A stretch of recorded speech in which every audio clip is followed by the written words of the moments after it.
Mr. Ransberg here, and we are looking at lesson 4.3.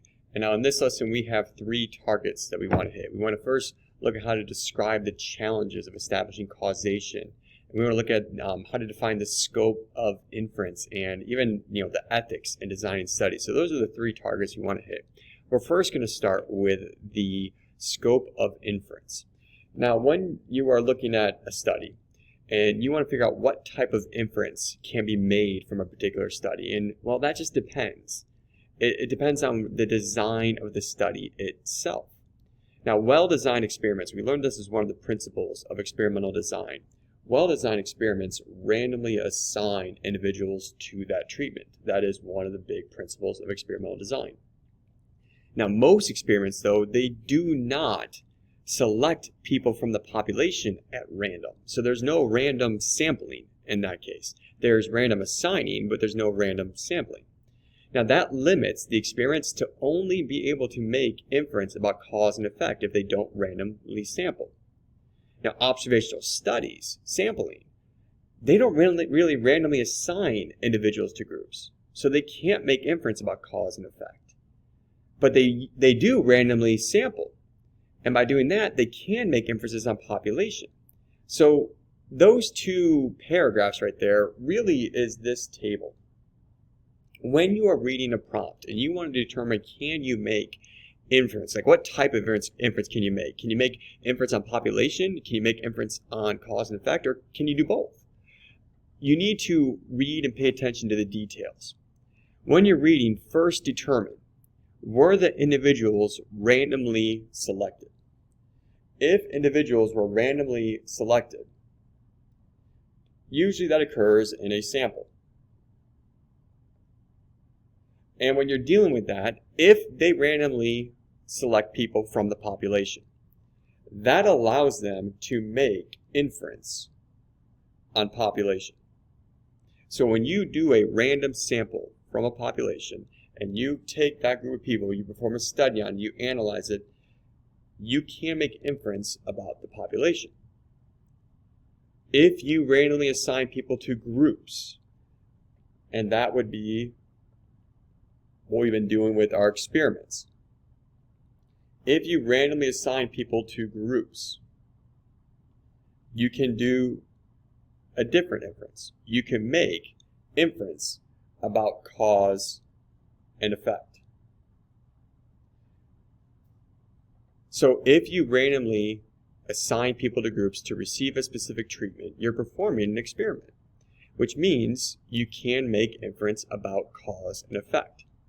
So notice where it kind of goes through is if you do both, if you do an experiment that randomly assigns, but first you randomly select individuals from the population, you get to do the best case, which is make inference about the population and make inference about cause and effect. But if the person only randomly samples, they randomly select individuals, all they're limited to is right here, making inference on population. If all they do is randomly assign, they're doing an experiment. So they're limited only to cause and effect. That's the purple. If they don't do either, if you don't randomly assign, and if you don't randomly select, you can't make any inference. You didn't do anything well designed in that study or in that experiment. So when you're reading the prompts, you have to ask yourself, were they randomly selected? Yes or no? If the answer is yes, then you can do inference on population. Were they randomly assigned? Yes or no? If the answer is yes, you can do inference about cause and effect. And where they overlap can tell you whether you can do both on it. So it's all about reading and paying attention to the details. So in this case, we have, and you're going to want to skip ahead to slide 6. So sorry it's out of order, but you want to go to slide 6 in your packet, so flip the page. Is, do abandoned children placed in foster homes do better than similar children placed in an institution? That's the question they want to study. And so it goes through, and they found a clear yes. Subjects were 136, so this is where you got to pay attention to reading, and I'm just kind of skimming. Subjects were 136 young children abandoned at birth and living in orphanages. Half the children chosen at random, so let's kind of underline that right there. Half of the children chosen at random were placed in foster homes. Now, how were they chosen at random? Maybe they put all the names in a hat, identical slips of paper. Maybe they mixed thoroughly, and they drew one at a time without replacement. Maybe that's how they did it. The other half remained in the original orphanages. Now, what conclusions can be made from this? So right here we have our table for us to kind of look at.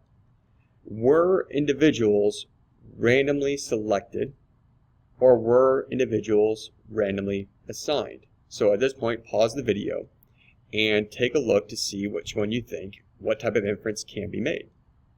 And we're back. So now, what is it? Half the children chosen at random were placed in foster homes. So I think that's the key. What they did is they took 136 kids and they randomly assigned them to either foster care or orphanages. And then at the end, they compared, are kids better off? Yes or no? So this study involved random assignment. So we can infer cause and effect. That means, in this part right here, this is context. So what can you infer? Well, I can infer cause and effect. Don't stop there. Always respond with context. Therefore, we can conclude that living in foster care in Romania is better than living in an institution, an orphanage. So they're putting context at the end for it. So pay attention to the details in it, the words, and the variables that are being analyzed. What's the context to it? So that's the first one. So they randomly placed, which means they randomly assigned. They did not randomly select. So I can't do inference on population. I can only do inference on cause and effect. So let's read through another one. Alright, so in this case, they used electronic devices to record the talking patterns of 396 university students who volunteered. You had 396 students who volunteered to participate in the study. They volunteered. That's really important. The device was programmed to record 30 seconds of sound every 12.5 minutes without the carrier's knowledge. According to a published report of the study, men showed a slightly wider variability in words uttered, but in the end, the sexes came out just about even the daily averages. Women at 60,215 words and men at 50,669 words. The difference? Not statistically significant. Now, Mr. McNichols did the video on what that means in the previous one, in lesson 4.2. So make sure you go back and watch that part about what does statistically significant mean. In this case, it's not. The difference was not statistically significant. So what conclusion can be made from this? So there's a lot of words here. So let's try and figure this one out. We need to figure out where groups randomly assigned and where groups randomly selected. Those are the two things we want to figure out. So pause the video and go through and answer those questions. Yes, were they, or no, were they randomly assigned? Yes or no, were they randomly selected? Determine which inference can be made, if any, and then add the context. And we're back. Now, these people volunteered for the study. They weren't randomly selected. And it looks like from reading, the same treatment was done to everybody. So they weren't randomly assigned. So I'm thinking we're in the bottom right, that there was no random assignment. So right now I'm over in this area. There was no random selection, so I'm over in this area. So it looks like I'm thinking we can't make any inference. But I need to explain context. So let's go for it. No. No conclusion can be made by this study. The study did not involve random assignment, and that means that we cannot infer cause and effect. And the study did not randomly select or randomly choose individuals from the population of interest. Therefore, we cannot generalize to a larger population. We cannot make inference to a larger population. So we are in that bottom right for this. So let's look at another one. One of the better studies of the effect of regular attendance at religious services gathered data from a random sample. So right here, right now I know, and I'm going to do this. Where is there a random sample? Yes, I'm right here.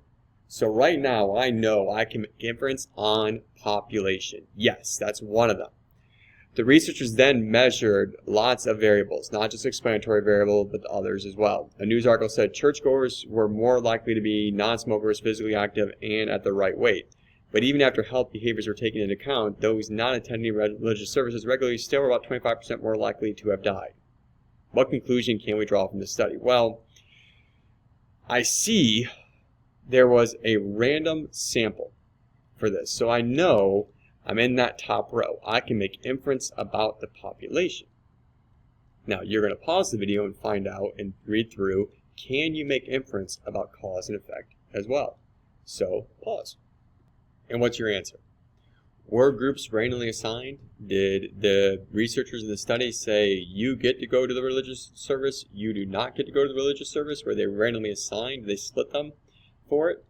And the answer is no. What happened here is they took a random sample and they looked at an explanatory variable of religious activity. And they wanted to see the response variable, let's call it length of life. So this study did not involve random assignment. So no cause and effect relationship can be inferred. However, it did involve a random sample. So we can make inference about the population. So now we're going to do context because we can infer something.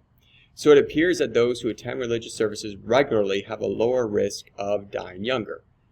That's going to be your context from it. That was the study they were trying to figure out. So really the point of these 3 prompts is to tell you, read carefully.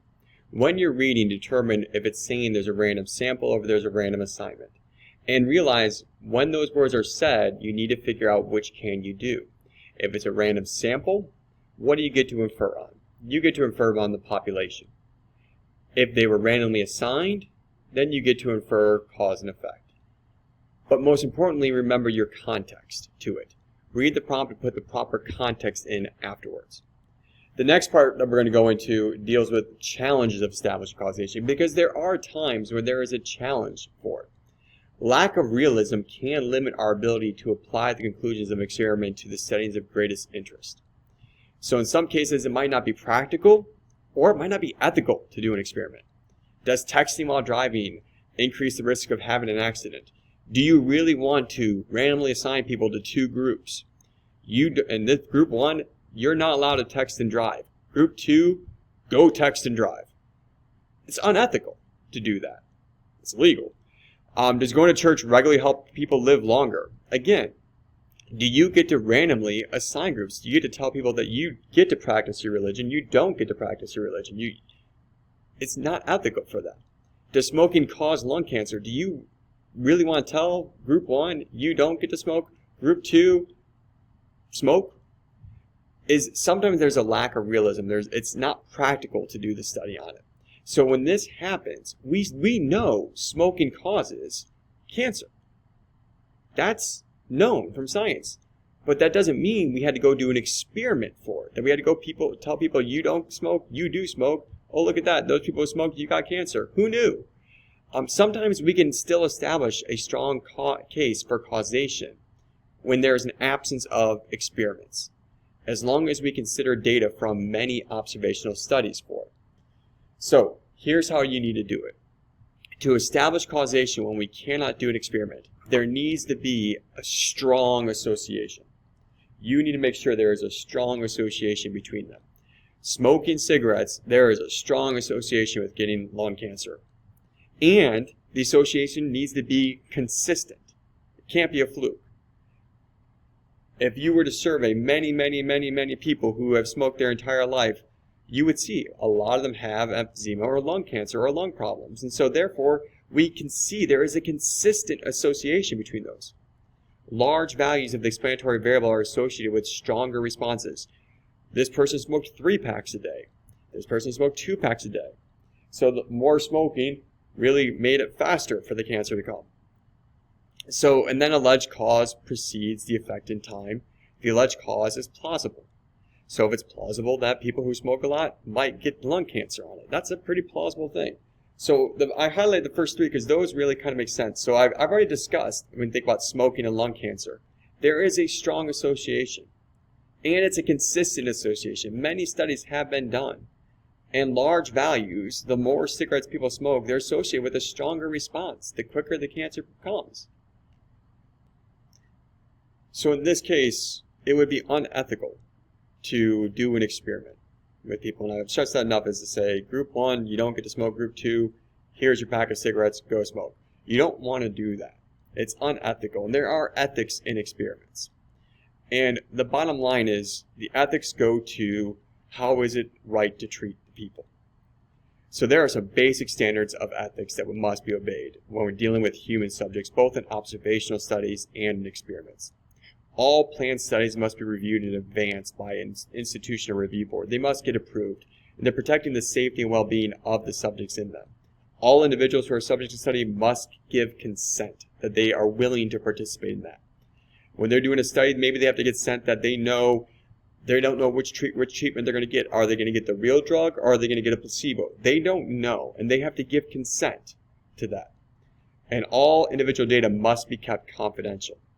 And it's the same thing you go through with your doc when you go to your doctor, is there is confidentiality in those. Only statistical summaries for the groups of subjects may be made public, not the names of the people who are in the study. So I want to kind of go over this. This is something really interesting. A placebo surgery, a fake surgery. It's not in the textbook, but the placebo effect is something real, and it does happen. Many subjects do respond in any treatment to a placebo. And so why do you think this is? And so there is something called, in the past, there is a lot, and this is the article is from 1999, but it's still interesting, is there was a placebo surgery. So in this slide, it talks about this. This Linda McKenzie, she was a 46-year-old artist who had Parkinson's. And what happened is the surgeon, she went in, and the surgeon drilled 4 holes in her skull. And then she remembers when she was sedated, she heard the surgeon ask for the implants. And as a reference to fetal cells that were injected deep into the brain to compensate for neurons that may have been destroyed by the disease. And afterwards, she said she felt better. She knew there was an improvement. The issue is, she didn't receive the implants. She was part of the control group that received a placebo. But she really thought that she received the tissue. And her symptoms were temporarily soothed just by the act of healing, the placebo effect. So she thought she received the treatment, and she responded to that. Now I want to talk about this for a minute, and here's why. There's a lot in this article that we've already discussed here. And as we keep going, you can kind of read through the first paragraph, but I want to draw attention to this part. It says, but critics question the wisdom and the ethics of operating on patients without trying to cure them. So there's that ethics thing we talked about before. It's some critics of the placebo surgery, they question the wisdom and the ethics of it. Is it right to operate on patients without trying to cure them? That's an ethical question, and a good ethical question to ask for it. And then you keep reading on there, and here's something really interesting. Neither the doctors nor the patients know who gets what, which stops them from prejudging and biasing the results. So that's the idea behind placebos. Now in this case, the reason why I underline this is kind of like a double-blind study, one of our vocabulary from this chapter. Neither the doctors nor the patients know who gets what, which stops them from prejudging and biasing the results. So this idea, this article, I encourage you to keep reading through it too, is there's a lot of things we've discussed in this chapter so far that we see in here, even in the next slide. And it keeps going on talking about all this stuff about a Seattle doctor who looked at dealing with a chest surgery with tying off arteries in there. But we go back and we keep reading on this, and something really interesting, that I go to the bottom. In the 1970s, ethicists began to worry that patients in clinical trials should be thoroughly informed of any dangers before giving consent. Notice that was one of the ethical things that we discussed in the previous slide. And so we start to see, even though this article was from 1999, there's still a lot of information related to what we've covered. And there's certain things when you read it now you should understand. Even here, we start to read through it. Now my favorite is at this part here. Now I want to end with this. That last paragraph. It says, both real and fake operations followed a set script, including what she recalled asking for the implants even if they weren't used. That is a real application of control for experimental design. The only difference between the two groups was one received the implant and one did not. They treated them the exact same way to control for any lurking variables. The only difference between the two groups was what treatment they received, not what was said when they were under. So that's the way that they showed control for the design of the experiment. Something else here is the doctors who evaluated the patients over the next year were not told. So the patients did not know which one they received, and the doctors evaluating did not know which one they received, and we call that double-blind. So even in this article, there's a lot of information related to what we've covered in Chapter 4 so far. So I hope you found that interesting, that even something that deals with this placebo effect, this article, you can read it now and understand some of the vocabulary and language and its application. So hopefully you're doing well, and we will see you in the next video.